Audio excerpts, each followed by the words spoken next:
সারা দেশে মনোনয়নপত্র বিতরণ চললেও জমে ওঠেনি ফর্ম সংগ্রহ। বড় দলের প্রার্থীরা না যাওয়ায় অনেকটা অলস সময় কাটাচ্ছেন কর্মকর্তারা। বরিশালে ইউনিভার্সিটি অব গ্লোবাল ভিলেজের চেয়ারম্যানের বিরুদ্ধে জালিয়াতির অভিযোগ। অন্যের জমি নিজের দেখিয়ে ট্রাস্টের নামে রেজিস্ট্রি। একটা প্রোগ্রাম বানায় নিয়ে আসছে, তারা শুধু প্রোগ্রাম ঠিক আছে, বিশ্বাস যাবে লাগাইছে। সিরাজগঞ্জের চরাঞ্চলের জীবনচিত্র পাল্টে দিয়েছে ফুড ব্যাংক। দুর্যোগ পরবর্তী খাদ্য সংকট মোকাবেলায় ভুক্তভোগী নারীদের উদ্যোগ, সহযোগিতার আশ্বাস। ব্যক্তিগত সঞ্চয়ের যে বিষয়টা ছিল অনেক প্রাচীনকাল থেকে, সেটাকে একটা সামাজিক পর্যায়ে নিয়ে যাওয়ার এই আইডিয়াটা যারা উদ্যোগ নিয়েছেন তাদেরকে আমি প্রথমে আন্তরিকভাবে ধন্যবাদ জানাচ্ছি। ডিলারদের কাছে ধর্ণা দিয়েও সার পাচ্ছেন না রাজশাহীর কৃষকরা। বেশি সংকটে পেঁয়াজ ও আলু চাষিরা। সংকট নেই দাবি কৃষি বিভাগের।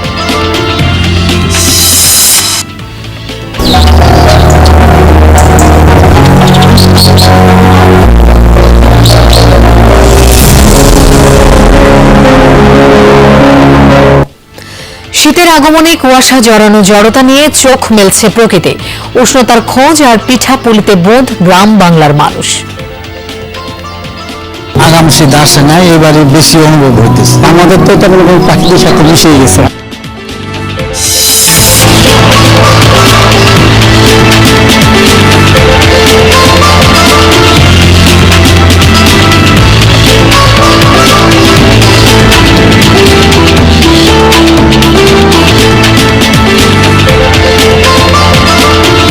শুভেচ্ছা, আমন্ত্রণ বিরতিহীন সংবাদ সারা দেশের আয়োজনে।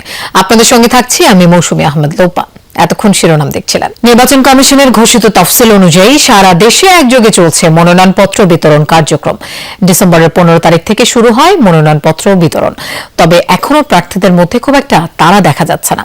দিন যত গড়াবে রিটার্নিং কর্মকর্তার কার্যালয়ে প্রার্থীদের আনাগোনা তত বাড়বে বলে আশা করছেন নির্বাচন সংশ্লিষ্টরা। দরজায় কড়া নাড়ছে ত্রয়োদশ জাতীয় সংসদ নির্বাচন। চলছে নির্বাচনের মনোনয়নপত্র সংগ্রহ কার্যক্রম। তবে এখনো ডিসি অফিস এবং বিভাগীয় কমিশনার কার্যালয়ের সামনে প্রার্থীদের আনাগোনা তেমন একটা দেখা যাচ্ছে না। ঢিলে ঢালা ভাবেই চলছে মনোনয়নপত্র সংগ্রহ। 15 তারিখ থেকে মনোনয়নপত্র বিতরণ শুরুর পর রাজধানী ঢাকার 3টি স্থান থেকে পত্র নিয়েছেন মাত্র 6 জন। তারা হলেন ঢাকা 11 আসনে জাতীয় পার্টি থেকে SM আনিসুল হক সেলিম, একই আসনে বিএনপির MA কাইয়ুম, ঢাকা 12 আসনে বিপ্লবী ওয়ার্কার্স পার্টির আকবর খান এবং স্বতন্ত্র প্রার্থী মজিবুল ইসলাম, ঢাকা 16 আসনে স্বতন্ত্র প্রার্থী আব্দুল লতিফ, ঢাকা 17 আসনে স্বতন্ত্র প্রার্থী রাশেদুল হক সুজন। ঢাকা মহানগরীর 186, ঢাকা 13 অর্থাৎ মোহাম্মদপুর এলাকাটা এবং 188 ঢাকা 15, এই দুটি আসনের আমি রিটার্নিং অফিসারের কার্যালয় হতে একটি মনোনয়নপত্র বিতরণ হয়েছে। এছাড়া ঢাকা 15 আসন থেকে আরো একজন প্রার্থী গণফোরাম থেকে মনোনয়নপত্র সংগ্রহ করেছেন। পাশাপাশি ঢাকা 13 আসন থেকে সোহেল রানা নামে একজন ব্যক্তি, উনি স্বতন্ত্র প্রার্থী হিসেবে মনোনয়নপত্র সংগ্রহ করেছেন। একই চিত্র বিভিন্ন জেলায়। টাঙ্গাইলে এখন পর্যন্ত 4 জন স্বতন্ত্র প্রার্থী মনোনয়নপত্র সংগ্রহ করেছেন। নির্বাচন সংশ্লিষ্টরা বলছেন ভোটের জন্য সকল প্রস্তুতি নেওয়া হয়েছে। দিন যত গড়াবে প্রার্থীদের আনাগোনাও ততই বাড়বে বলে আশা রিটার্নিং কর্মকর্তাদের। নির্বাচন কমিশনের নির্দেশনা মোতাবেক সকল প্রস্তুতিমূলক কার্যক্রম আমরা সম্পন্ন করে যাচ্ছি। এ জেলায় ইতিমধ্যে 163টি ভোট কেন্দ্র চূড়ান্ত হয়েছে। ইতিমধ্যে 4 জন প্রার্থী মনোনয়ন সংগ্রহ করেছেন। আশা করছি যে 29 ডিসেম্বর যে নির্ধারিত তারিখ রয়েছে মনোনয়নপত্র জমা দেওয়ার শেষ তারিখ, এই নির্ধারিত তারিখের মধ্যেই সকল প্রার্থীরা তাদের মনোনয়নপত্র সংগ্রহ করে তারা জমা প্রদান করবেন। খুলনার প্রার্থীদের মধ্যে খুব একটা তাড়া নেই। 6টি সংসদীয় আসনে এখন পর্যন্ত মনোনয়নপত্র সংগ্রহ করেছেন 12 জন। এর মধ্যে খুলনা 3 আসনে বিএনপি প্রার্থী রকিবুল ইসলাম বকুল সহ 2 জন, খুলনা 4 আসনে 2 জন, 5 ও 6 আসনে 1 জন করে মনোনয়নপত্র সংগ্রহ করেছেন। জাতীয় নির্বাচন এবং গণভোট একসাথে, এটা কিন্তু একটা ঐতিহাসিক নির্বাচন। এই নির্বাচনটা যেন আমরা সবার কাছে গ্রহণযোগ্য হয়, বিশেষ করে আমাদের রাজনৈতিক দল ভোটার যেন তারা তাদের প্রার্থী পছন্দের প্রার্থীকে সুন্দরভাবে ভোট দিতে পারে এবং নিরাপদে বাড়ি ফিরে যেতে পারে, সেই একটা পরিবেশ, উৎসব মুখর পরিবেশ আমরা তৈরি করতে চাই। 29 ডিসেম্বর মনোনয়ন ফর্ম জমা দেওয়ার শেষ দিন। নির্বাচনী কার্যক্রম নিরবচ্ছিন্ন করতে সাপ্তাহিক ও সরকারি ছুটির দিনেও খোলা থাকছে রিটার্নিং ও সহকারী রিটার্নিং অফিসারের কার্যালয়। রাহিম সারোয়ার, যমুনা নিউজ। নির্বাচন ঘিরে অস্থিতিশীলতা সৃষ্টির বিরুদ্ধে শুরু হওয়া অপারেশন ডেভিল হান্ট ফেজ 2-তে দেশের বিভিন্ন জেলায় গ্রেফতার করা হয়েছে কার্যক্রম নিষিদ্ধ আওয়ামী লীগের কর্মী সহ 48 জনকে। জামালপুরে 17 জন গ্রেফতার হয়েছে। মঙ্গলবার রাত থেকে জেলার 6টি থানা থেকে তাদের গ্রেফতার করে পুলিশ। এদের মধ্যে 14 জন আওয়ামী লীগের নেতাকর্মী, বাকি 3 জন চোরাকারবারি ও মাদক ব্যবসায়ী। এছাড়া নোয়াখালীতে গত দুদিনের অভিযানে কার্যক্রম নিষিদ্ধ আওয়ামী লীগ এবং সহযোগী সংগঠনের 13 জনকে গ্রেফতার করেছে পুলিশ। সোমবার সকাল থেকে মঙ্গলবার রাত পর্যন্ত বিভিন্ন স্থান থেকে তাদের গ্রেফতার করা হয়। আসামিদের বিরুদ্ধে জুলাই গণ অভ্যুত্থানে খুন সহ বিভিন্ন মামলা রয়েছে বলে জানায় পুলিশ। টাঙ্গাইলের 13 থানায় গত 24 ঘণ্টায় বিশেষ অভিযান 18 জনকে গ্রেফতার করা হয়। পুলিশ জানায়, জেলার সার্বিক আইন শৃঙ্খলা পরিস্থিতি স্বাভাবিক রাখা, অপরাধ নিয়ন্ত্রণ ও জননিরাপত্তা নিশ্চিত করতে এই ধরনের অভিযান অব্যাহত থাকবে।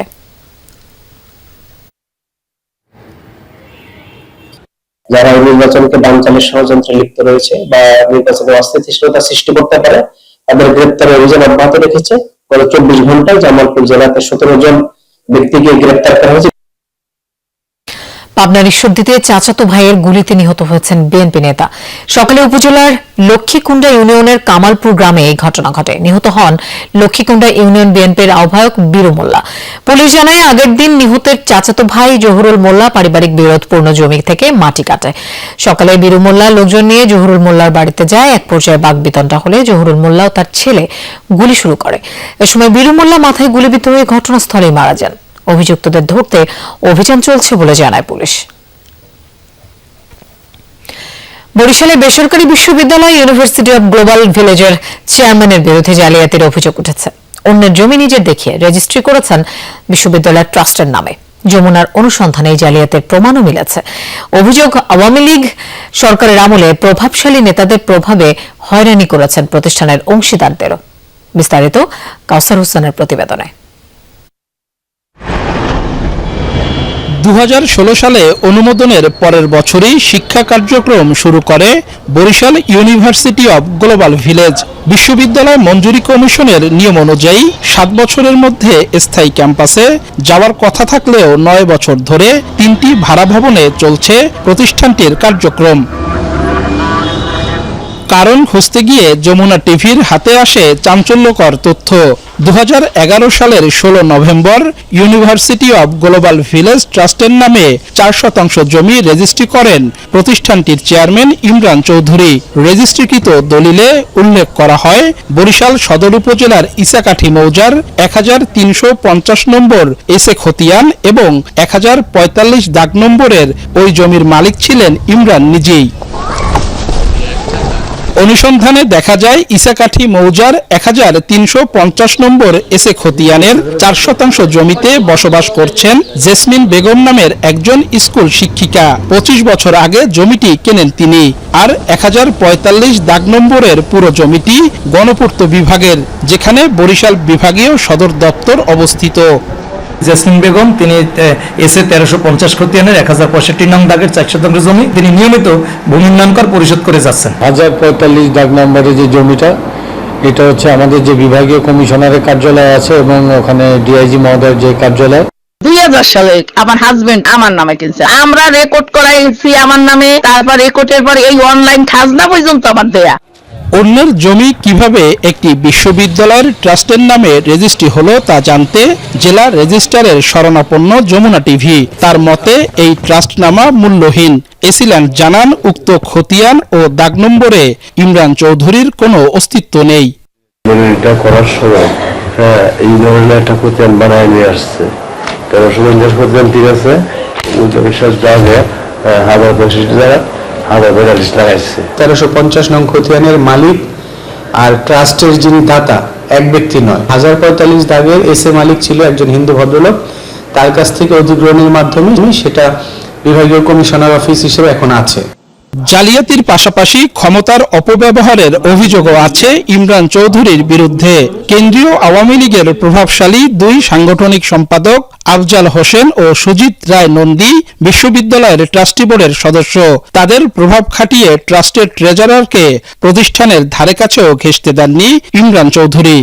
আমাদের মূল ট্রাস্টি যারা আমরা ছিলাম সেখানে আমাদের ধরেন আমরাই ছিলাম, কিন্তু পরবর্তীতে যারা ইনক্লুড হয়েছে ফ্যাসিস্ট সরকারের ধরেন যে বরিশাল বিভাগের যে সাংগঠনিক সম্পাদক ছিলেন যে অ্যাডভোকেট আফজাল হোসেন, ওই যে পটুয়াখালী বাড়ি তার বাবু সুজিত রায় নন্দী, এরাই মূলত এদের পৃষ্ঠপোষকতাই আমাকে আজকে ধরেন এই প্রতিষ্ঠান থেকে মনে করেন বের করে দেওয়ার পায়তারা চলছে। জমির জালিয়াতি ও ক্ষমতার অপব্যবহারের অভিযোগের বিষয়ে ট্রাস্টি চেয়ারম্যান ইমরান চৌধুরীর বক্তব্য জানতে বিশ্ববিদ্যালয়ে গিয়ে তার দেখা পাওয়া যায়নি। বন্ধ পাওয়া যায় তার দুটি মোবাইল নম্বরও। এই মুহূর্তে বন্ধ আছে। শিক্ষা কার্যক্রমের বাইরে কিছু জানা নেই উপাচার্যের। এ বিষয়ে কথা বলতে রাজি হননি বিশ্ববিদ্যালয় মঞ্জুরি কমিশনের চেয়ারম্যান। এটা যদি সত্যি সত্যি থাকে এটা তাদের ব্যাপার। আমি আজ আমাকে চ্যান্সেলর সাহেব নমিনেট করে এখানে পাঠাইছে, আমার পারপাস আমার ডিউটি হচ্ছে একাডেমিক সাথে দেখা। আমি এসছি চ্যান্সেলর নমিনি, চ্যান্সেলর সভাপতিত্ব করেন, honourable chancellor means the president of the country, উনি প্রিজাইড করেন, উনি আমাকে নমিনেট করেছে। এর মধ্যে আবার অন্য চিন্তা ভাবনার কোনো সুযোগ নেই। গেল 18 অক্টোবর ইউনিভার্সিটি অব গ্লোবাল ভিলেজের প্রথম সমাবর্তন অনুষ্ঠানে যোগ দিয়েছিলেন বিশ্ববিদ্যালয় মঞ্জুরি কমিশনের চেয়ারম্যান। কাউসার হোসেন, যমুনা নিউজ, বরিশাল। সিরাজগঞ্জের চরাঞ্চলে ভরসার নাম ফুড ব্যাংক। দুর্যোগ পরবর্তী খাদ্য সংকট মোকাবিলায় এই উদ্যোগ নিয়েছেন ভুক্তভোগী নারীরা। খাদ্য নিরাপত্তা নিশ্চিতের পাশাপাশি নারীদের স্বনির্ভরতার পথে এগিয়ে নিচ্ছে উদ্যোগটি। এতে বদলে যাচ্ছে চরাঞ্চলের জীবনচিত্র। ফুড ব্যাংকের পথ আরও মসৃণ করতে সব ধরনের সহযোগিতার আশ্বাস দিয়েছে প্রশাসন।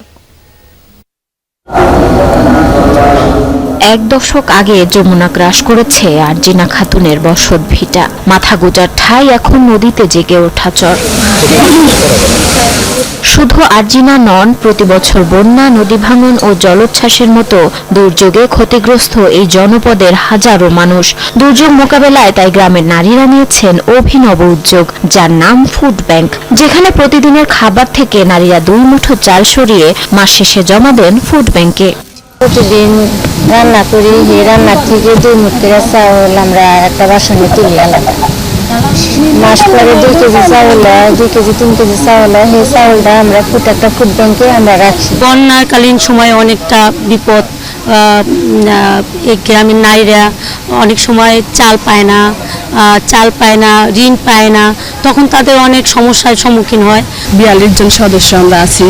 42 জন সদস্যর চাউল আমরা প্রতি মাসে 30 তারিখের ভিতরে মিটিংটা শেষ করি। 30 তারিখের ভিতরে চাউল উঠায়া ওইটা আমরা 50 টাকা কেজিতে বিক্রি করি। শুধু তাই নয়, উদ্বৃত্ত চাল বিক্রি করে অনেকে হচ্ছেন স্বাবলম্বীও। তাদের পাশে দাঁড়িয়েছে বিদেশি সংস্থা কৈকা। পশুপালন সহ বিভিন্ন কৃষিকাজের জন্য ক্ষুদ্র ঋণ দিচ্ছে প্রতিষ্ঠানটি। এতে অনেকের সংসারে ফিরেছে সচ্ছলতা। টাকা ছিল, তাতে না ছিল না। পরে এই মালিক মুক্তা সংস্থা থেকে কৈকা থেকে 15,000 টাকা দিছিল। এই টাকা দিয়ে একখান তেল আনছিলাম। কৈকার থেকে 15,000 টাকা দিছিল, তাই দিয়ে আমি 3টা বেড়া কিনছিলাম। তাদের থেকে আমার 11টা বেড়া। খুব ভালো আছি, খুব ভালো চলতেছি। এখন হিজড়াদের সাথে যে কালেকশন করছি তাতে এখন আমি খুব ভালো আছি। উপজেলা নির্বাহী কর্মকর্তা জানান, বেলকুচি উপজেলায় রয়েছে 8টি ফুড ব্যাংক, যা স্থানীয়দের খাদ্য নিরাপত্তা এবং দুর্যোগ সহনশীলতা বাড়াতে রাখছে গুরুত্বপূর্ণ ভূমিকা। দুর্যোগ পরবর্তী ঋণ নির্ভরতা কমাতেও সাহায্য করছে কার্যকর ও টেকসই এই মডেলটি। ফুড ব্যাংকের আইডিয়াটা আসলে খুবই চমৎকার। ব্যক্তিগত সঞ্চয়ের যে বিষয়টা ছিল অনেক প্রাচীনকাল থেকে, সেটাকে একটা সামাজিক পর্যায়ে, সামগ্রিক পর্যায়ে নিয়ে যাওয়ার এই আইডিয়াটা যারা নিয়েছেন, উদ্যোগ নিয়েছেন, তাদেরকে আমি প্রথমে আন্তরিকভাবে ধন্যবাদ জানাচ্ছি। সংশ্লিষ্টরা বলছেন, চরাঞ্চলের দুর্যোগ ঝুঁকি হ্রাস এবং স্থিতিশীল উন্নয়নের জন্য আরও সমন্বিত উদ্যোগ প্রয়োজন। আশা করছি যে আগামীতে তারা যেন আরো এটাকে ব্যাপক আকারে, যাতে সেসব সকল মানুষদের জনসচেতনতা বৃদ্ধি সহ দুর্যোগ রিলেটেড এবং অবকাঠামোগত উন্নয়ন থেকে শুরু করে সকল পর্যায়ে যেন তারা কাজ করতে পারে। চরাঞ্চলের মানুষের জন্য আলাদা একটা প্ল্যান থাকবে, আলাদা একটা বাজেট থাকবে, এলাকার মানুষের জন্য চর বোর্ড থাকবে, এটা আমাদের দাবি। বিশেষজ্ঞরা বলছেন নিয়মিত পর্যবেক্ষণ, প্রশিক্ষণ এবং তহবিল ব্যবস্থাপনা জোরদার করা গেলে ফুড ব্যাংক বাংলাদেশে কমিউনিটি ভিত্তিক দুর্যোগ মোকাবিলার একটি আদর্শ উদাহরণ হিসেবে প্রতিষ্ঠিত হতে পারে। জারিন অর্নি, যমুনা নিউজ। গাইবান্ধার সুন্দরগঞ্জে মাজারে খিচুড়ি বিতরণ নিয়ে বাক বিতণ্ডার জেরে যুবকের ধাক্কা ও লাথিতে এক হোমিওপ্যাথিক চিকিৎসকের মৃত্যু হয়েছে। সকালে শ্রীপুর ইউনিয়নের নয়নসুখ গ্রামে এই ঘটনা ঘটে। ঘটনার পর থেকে অভিযুক্ত রেনু মিয়া পলাতক রয়েছে। পুলিশ জানায়, গতরাতে একটি মাঝারি খিচুড়ি রান্না বিতরণকে কেন্দ্র করে আহমেদ উদ্দিন ও রেনু মিয়ার কথা কাটাকাটি হয়। এরই জেরে সকালে আবারও তারা বাক বিতণ্ডায় জড়ায়। এ সময় রেনু মিয়া আহমেদ উদ্দিনকে ধাক্কা ও লাথি মারলে তিনি মাটিতে লুটিয়ে পড়েন। পরে স্থানীয়রা হাসপাতালে নিয়ে গেলে চিকিৎসক তাকে মৃত ঘোষণা করেন।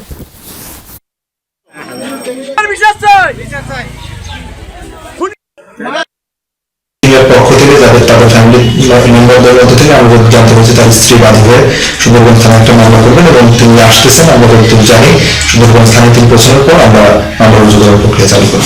খুলনা মুক্ত দিবস উপলক্ষে মুক্তিযোদ্ধা সমাবেশ হয়েছে। আজ সকাল থেকে জেলা শিল্পকলা একাডেমি মিলনায়তনে শুরু হয় দিনব্যাপী সমাবেশ। অংশ নেন খুলনা, বাগেরহাট ও সাতক্ষীরা জেলার মুক্তিযোদ্ধারা।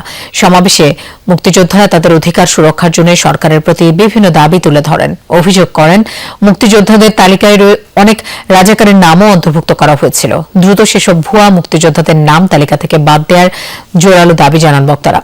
সমাবেশে প্রধান অতিথি হিসেবে উপস্থিত ছিলেন জাতীয় মুক্তিযোদ্ধা কাউন্সিলের সদস্য, বীর মুক্তিযোদ্ধা অবসরপ্রাপ্ত ক্যাপ্টেন নুরুল হুদা। বিশেষ অতিথি ছিলেন মুক্তিযোদ্ধা সংসদ কেন্দ্রীয় কমান্ড কাউন্সিলের সদস্য সচিব সাদেক আহমেদ খান। সেনাবাহিনীর তত্ত্বাবধানে ও অর্থায়নে রাজবাড়ীর কালুখালীতে সেনা পাবলিক স্কুল অ্যান্ড কলেজের ভিত্তিপ্রস্তর স্থাপন করা হয়েছে। সকালে রতনদিয়া মালিয়াট রেললাইন সংলগ্ন এলাকায় প্রতিষ্ঠানটির ভিত্তিপ্রস্তর স্থাপন করেন যশোর ৫৫ পদাতিক ডিভিশনের জিওসি ও area commander major general JM Imdadul Islam. এ সময় জেলা প্রশাসক সুলতানা আক্তার সহ উপজেলা প্রশাসন এবং সেনাবাহিনীর অফিসার ও জমিদাতা সহ স্থানীয়রা উপস্থিত ছিলেন। মেজর জেনারেল জেএম ইমদাদুল ইসলাম বলেন, সেনাবাহিনীর অন্যান্য প্রতিষ্ঠানের মতো এটিও পরিচালনা হবে এবং দেশের অন্যতম একটি শিক্ষা প্রতিষ্ঠান হিসেবে প্রতিষ্ঠানটিকে গড়ে তোলা হবে। সেনা পাবলিক স্কুল অ্যান্ড কলেজের ভিত্তিপ্রস্তর স্থাপন হওয়ায় খুশি এলাকাবাসী। তাদের দাবি, এই প্রতিষ্ঠানের মাধ্যমে শিক্ষার যেমন অভূতপূর্ব উন্নয়ন ঘটবে, তেমনি উন্নয়ন হবে এলাকার আর্থ-সামাজিক অবস্থার। আপনাদের সকলের সহযোগিতা আমাদের দরকার। আপনাদের সহযোগিতা ছাড়া এটা সমাজ ও রাষ্ট্রের কল্যাণে আত্মনিয়োগ করাই শিক্ষার প্রকৃত উদ্দেশ্য। রাজশাহী বিশ্ববিদ্যালয়ের দ্বাদশ সমাবর্তন অনুষ্ঠানে এমনটাই বললেন শিক্ষা উপদেষ্টা অধ্যাপক ডক্টর চৌধুরী রফিকুল আবরার। প্রায় ৬ বছর পর রাজশাহী বিশ্ববিদ্যালয়ের বিভিন্ন অনুষদের ৬০, ৬১, ৬২তম ব্যাচের শিক্ষার্থীদের সমাবর্তন অনুষ্ঠিত হয়। ৫,৯৬৯ জন শিক্ষার্থীর অংশগ্রহণে ক্যাম্পাস হয়ে ওঠে উৎসব মুখর। সকাল থেকে শিক্ষার্থী, অভিভাবক ও শিক্ষকরা সমাবর্তন স্থলে যোগ দেন। এ সময় শিক্ষা উপদেষ্টা বলেন, জ্ঞান কেবল ব্যক্তিগত উন্নয়নের জন্য নয়, এটি দায়িত্ব সৃষ্টি করে। শিক্ষার্থীদের নিজেদের অর্জন দেশের কল্যাণে কাজে লাগানোর আহ্বান জানান বিশ্ববিদ্যালয়ের উপাচার্য ডক্টর সালেউদ হাসান নকিব। টেক্সটাইল বিভাগের ২০ বছর পূর্তিতে সাভারে সিটি ইউনিভার্সিটিতে গ্র্যান্ড রিইউনিয়ন অনুষ্ঠিত হয়েছে। বিকেলে আশুলিয়ার খাগান এলাকায় দিনব্যাপী এই অনুষ্ঠান হয়। বিশ্ববিদ্যালয়টির টেক্সটাইল ইঞ্জিনিয়ার্স অ্যালামনাই অ্যাসোসিয়েশনের উদ্যোগে অংশ নেন বিভিন্ন ব্যাচের অ্যালামনাই, শিক্ষক এবং টেক্সটাইল ও আরএমজি শিল্পের শীর্ষস্থানীয় পেশাজীবীরা। উপস্থিত ছিলেন বিশ্ববিদ্যালয়টির ভাইস চ্যান্সেলর অবসরপ্রাপ্ত ব্রিগেডিয়ার জেনারেল অধ্যাপক ডক্টর লুৎফর রহমান। ২০ বছরের অর্জন ও ঐক্যকে উদযাপন করতেই এই গ্র্যান্ড রিইউনিয়নের আয়োজন বলে জানান সিটি ইউনিভার্সিটির সাবেক শিক্ষার্থীরা। পড়াশোনা শেষ করে চাকরির পিছু না ছুটে মেহেরপুরের তরুণরা হচ্ছেন উদ্যোক্তা, ফলাচ্ছেন বিদেশি ফল, কমলা, মালটা। ঋণ জটিলতা, সামাজিকভাবে বাঁকা চোখে দেখা, ফলনের ক্ষেত্রে অনিশ্চয়তা, কোনো কিছুই আটকাতে পারেনি এই তরুণদের। এখন তারা স্বপ্ন দেখছেন ফল উৎপাদনের বিশাল এক হাব তৈরির। তাদের দেখে দেখে আরো তরুণ ঝুঁকছে উদ্যোক্তা হওয়ার পথে। কৃষি কর্মকর্তারা বলছেন, তরুণ উদ্যোক্তাদের কেন্দ্র করে স্থানীয় বাজার তৈরিতে পরিকল্পনা করছেন তারাও, যেন দেশ ছাড়িয়ে ভিন দেশেও রপ্তানি করা যায় এসব ফল। মালটা একটি ক্রসবিট ফল। চীনের কমলালেবু আর ওয়েস্ট ইন্ডিজের জাম্বুরাকে ক্রসবিট করে ভূমধ্যসাগরের দেশ মাল্টায় প্রথমবার উৎপাদিত হয় এই ক্রসবিট ফল। ১৯৬৪ সালের আগে মাল্টা দেশটির স্বাধীন অস্তিত্ব ছিল না। বাইরের দুনিয়ায় জনপ্রিয় হতে থাকলে মাল্টা নামক দ্বীপের নামেই বিশ্বের কাছে পরিচিত হয়ে ওঠে ফলটি। ইউরোপের দেশটি থেকে প্রায় 7,000 কিলোমিটার দূরে বাংলাদেশেও এখন চাষ হচ্ছে মালটা। মেহেরপুর সদর উপজেলার ছোট্ট গ্রাম আমঝুপি। এই এলাকার তরুণ সোহেল রানা প্রথাগত চাকরির পিছু না ছুটে পড়াশোনা শেষ করে চলে গেলেন মাঠে, সাথে নিলেন কয়েকজন বন্ধুকেও। 2019 সালে 10 বিঘা জমি লিজ নিয়ে পরীক্ষামূলকভাবে শুরু করলেন নানা ফলের চাষ। মালটা তো ছিল, সাথে চায়না ও দার্জিলিং জাতের কমলা চাষও শুরু করেন তারা। চাকরির অবস্থা খুবই খারাপ, এজন্য নিজে একটু স্বাবলম্বী হইতে চাইছিলাম। 6 বিঘায় যে 4 বিঘা হচ্ছে চায়না, 1.5 বিঘা হচ্ছে মালটা, আর হচ্ছে 1 বিঘা হচ্ছে দার্জিলিং। এই মিলাই আমি 8 লক্ষ টাকার বেচা কিনে বিক্রি করছিলাম। এই পথে ছিল নানা সমস্যাও। ধার চেয়ে টাকা পান না, ব্যাংকগুলো তরুণ উদ্যোক্তাদের লোন দিতে চায় না, বিপক্ষে পড়তে হয়েছে বারবার। ব্যাংকিং খাতের জটিল আইন মোকাবেলা করেই ঘুরে দাঁড়িয়েছেন তারা।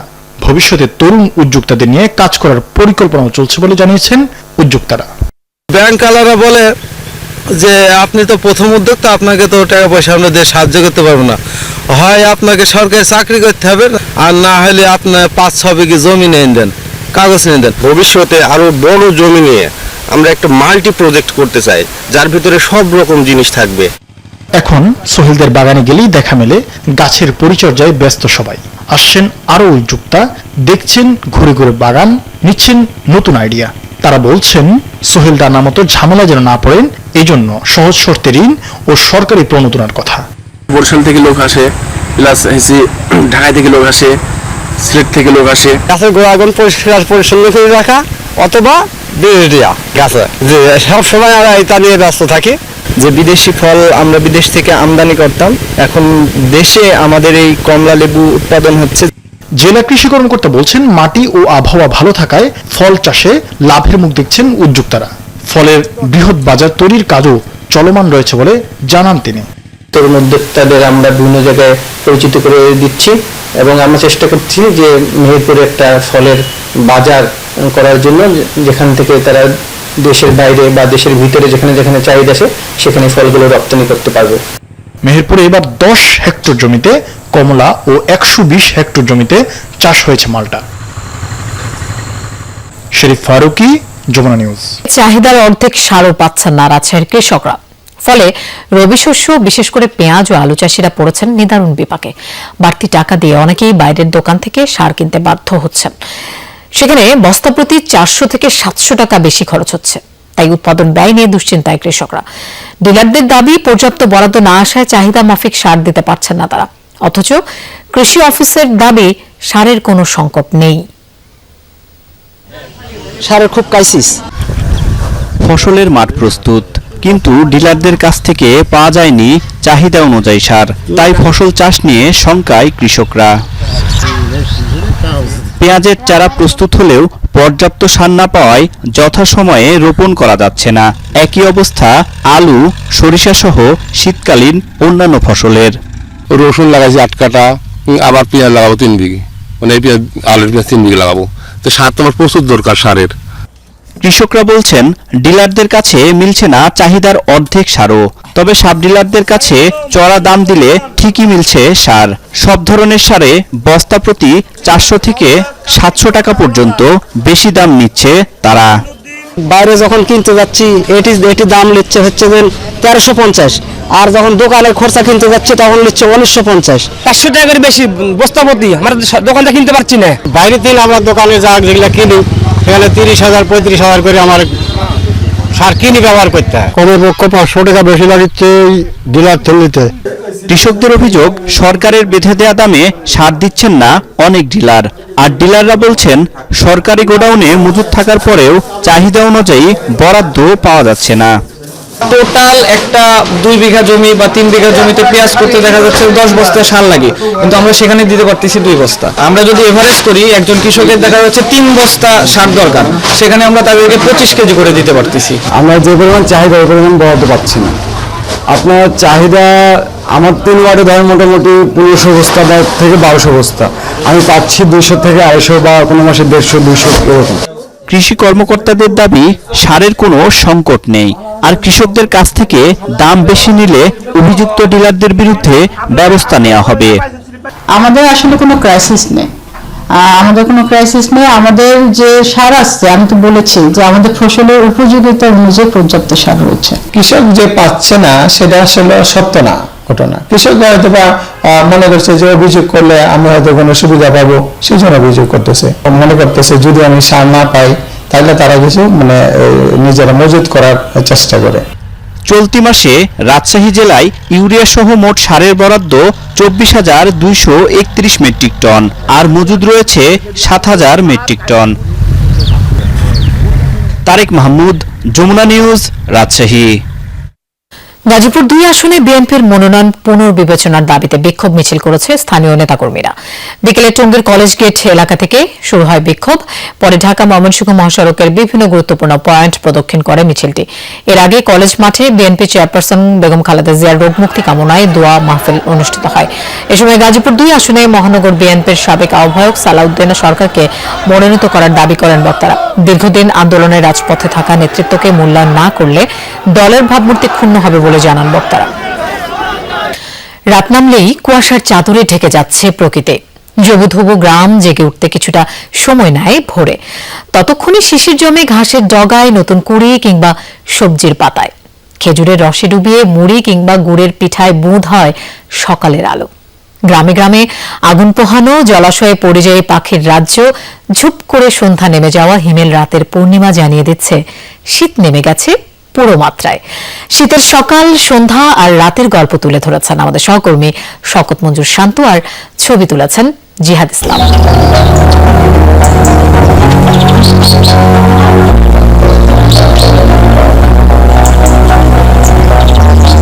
কুয়াশার চাদর জড়ানো প্রকৃতি আড়মোড় ভাঙছে অলস সকালে, ঘুম ভাঙছে চিরায়ত গ্রাম বাংলার।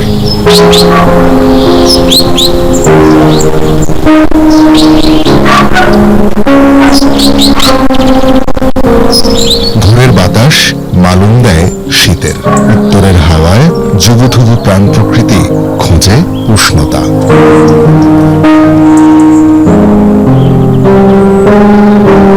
শীত নেমেছে দেশের সবচেয়ে উত্তরের জনপদ তেঁতুলিয়ায়। মাঝে মাঝে এমন ঘন কুয়াশায় ঢেকে থাকছে চারপাশ। স্থানীয়দের মতে এবার শীত কিছুটা দেরিতে শুরু হয়েছে, যদিও প্রকোপ থাকতে পারে অনেক বেশি। কিন্তু শীতের আগমনে উৎসব শুরু হয়েছে এই জনপদে। শীতের প্রধান আকর্ষণ রসের হাড়ি। খেজুরের গাছের দিকে লোভাতুর দৃষ্টি ছেলে ছোকরাদের।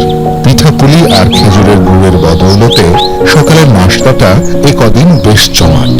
শীত যেন এখানে উৎসবের আরেক নাম।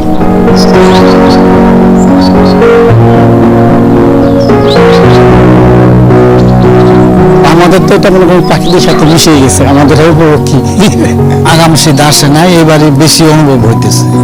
দিন রাত খোয়া এতদিন আসেন না, বেশি শীত এবার মনে হয় বেশি হবে, একটু ঠান্ডাটা একটু বেশি হবে। সূর্যোদয়ের সাথে পাল্লা দিয়ে মাঠে ব্যস্ত কৃষক। শীতের সবজি রসনাভোজীদের পাতে তুলে দিতে পরিচর্যার কমতি নেই তার।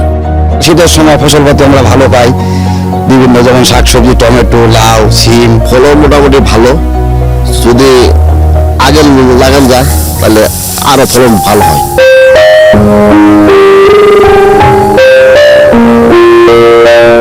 ধান কাটা হয়ে গেলে ফাঁকা মাঠ চলে যায় দুরন্ত শৈশবের দখলে। ঘরের উঠোন থেকে দিগন্ত অবধি তাদের বিচরণ দিনভর। দিগন্ত অবধি তাদের বিচরণ দিনভর।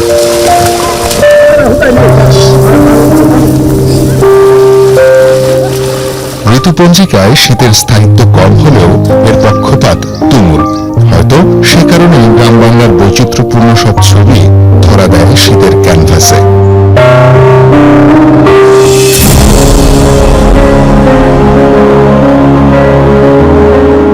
দিনের শেষ ভাগে জলাশয়ে পরিযায়ীর দল ডানা ঝাপটালে মরচে ধরে সূর্যের রঙে।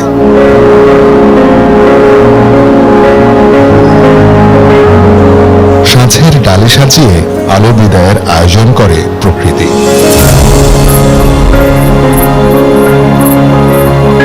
দিন ফুরিয়ে রাত নামে জীবনানন্দের কবিতার মতো। রাত যৌবনে হয় কালো ভ্রমণের রং নিয়ে। শুক্লপক্ষে তাতে বাদ সাধে এক থালা চাঁদ। পূর্ণিমা নরম আলো জেঁকে বসেছে গ্রামে। কুয়াশায় মাখামাখি হয়ে সে এক অদ্ভুত মোহনীয় সৌন্দর্যে ভরিয়ে তোলে চারপাশ। শীত এভাবেই জমাট বাঁধে সবুজের গন্ধ মেখে, শব্দহীন, নিশ্চুপ, হিমহিম আবেশে। শওকত মঞ্জুর শান্ত, যমুনা নিউজ, পঞ্চগড়। দর্শক, এই ছিল সংবাদ সারা দেশের আয়োজন।